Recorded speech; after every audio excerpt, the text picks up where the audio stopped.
Kentucky, we know that extra crews from Louisville were asked to come there to help out. Yeah, and Richard, you're at a popular restaurant. It's not far from Lake Jericho. What's the latest? Well, we are in Jericho, and as you just mentioned, Keeper's Restaurant, which is a regional favorite, has been damaged. A giant tree, smashed the front window, has damaged the front door, and we believe there might be some damage to the porch off to the left.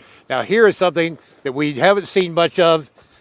This car flipped over, and from what I'm told is the driver was on their way home or on their way someplace when the storm caught them by surprise, flipped them over, and the sheriff's department had to come get them out.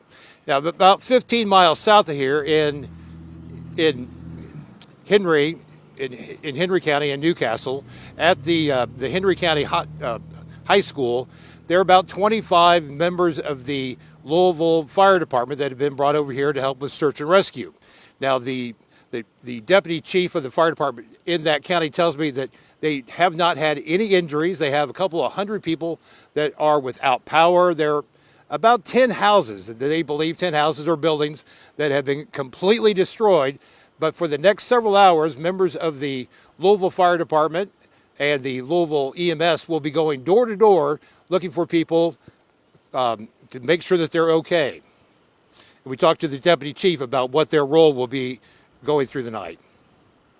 We was actually getting ready to get in the church, and I looked up at the sky, and it was actually funneling right above us. One of the scariest things I've ever been through. Over the next couple of hours, we have been told that the members from the Louisville Fire Department will be going door to door through some of the big apartment complexes over there to make sure that everybody's all right.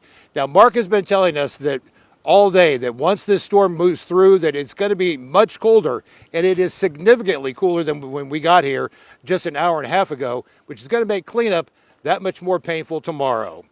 In Jericho, with photojournalist Josh Horton, Richard Essex, WDRB News. Yeah, folks will need their jackets out there. Thanks, Richard.